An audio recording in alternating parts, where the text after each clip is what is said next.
बिस्मिल्लाहिर्रहमानिर्रहीम। असां हिन वक़्तु AKS एग्रीकल्चर फ्रूट फार्म ते मौजूदु आहियूं ऐं अंबनि जे बाग़ में। तव्हांखे असां जेको आहे सो सिंधीअ में पहिरियों चकर तव्हां मुख़्तलिफ़ ज़बानुनि में ही शयूं ॿुधियूं ऐं ॾिठियूं बि हूंदियूं। एयर लिंक यानी ॿूटे मां ॿूटो तयारु करणु। ॿूटे मां ॿूटो तयारु करण जा इलाही सारा खोड़ सारा फ़ाइदा आहिनि। तव्हां जेकॾहिं ॿिज हणंदव त घटि में घटि उहो ॿूटो 5 खां 6 साल जो टाइम पीरियड वठंदो, पोइ तव्हांखे इहो फल ऐं फ्रूट ॾींदो।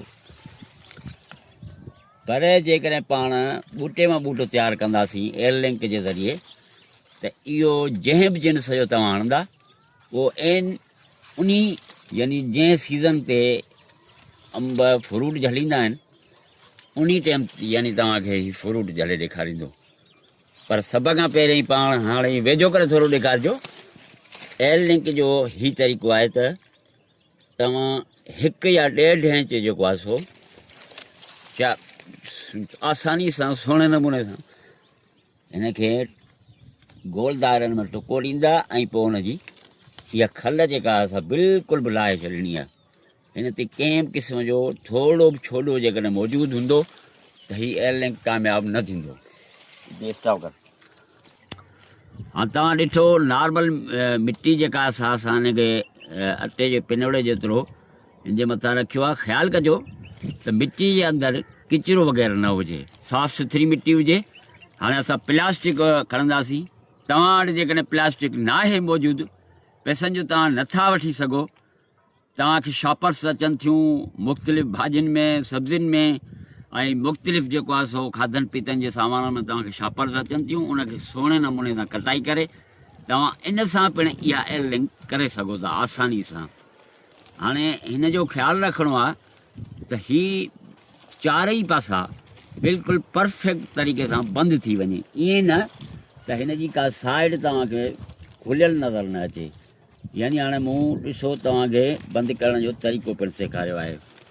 हाणे ही आसानी सां हिनखे असां बंदि कयो आहे ऐं हाणे जेको आख़िरी कमु आहे इहो असांखे ॾोरी ॿधण वारो कमु आहे।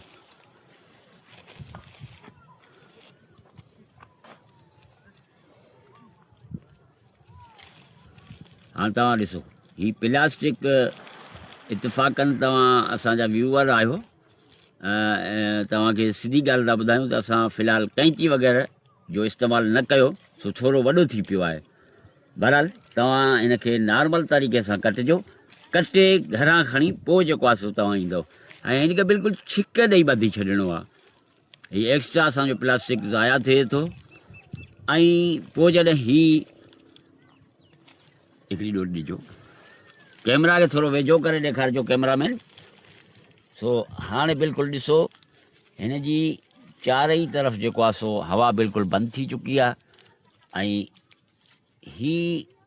इहो ख़्यालु ज़रूरु रखिजो, तव्हां पंहिंजे बाग़ में जॾहिं अचो था इहो ख़्यालु ज़रूरु रखिजो। कुझु माण्हू ईअं बि हूंदा आहिनि ऐं हैरान थी वेंदा आहिनि त हीअ ॿधल छा आहे, पोइ हिनखे खोलण जी कोशिशि कंदा आहिनि ऐं जेको आहे चेक कंदा आहिनि। ईअं न हुअणु घुरिजे बिल्कुलु बि। महीनो 1.5 महीनो बहरहाल तव्हांखे हीअ जेको आहे प्लास्टिक मां साफ़ु ज़ाहिर ई नज़र ईंदो त जेकॾहिं हीअ पहाड़ हणंदो त हिन जूं अछूं पहाड़ूं तव्हांखे निमाया नज़र ईंदियूं। हाणे पोइ पाण सम्झंदासीं त असांजो एयर लिंक कामयाबु थी चुको आहे।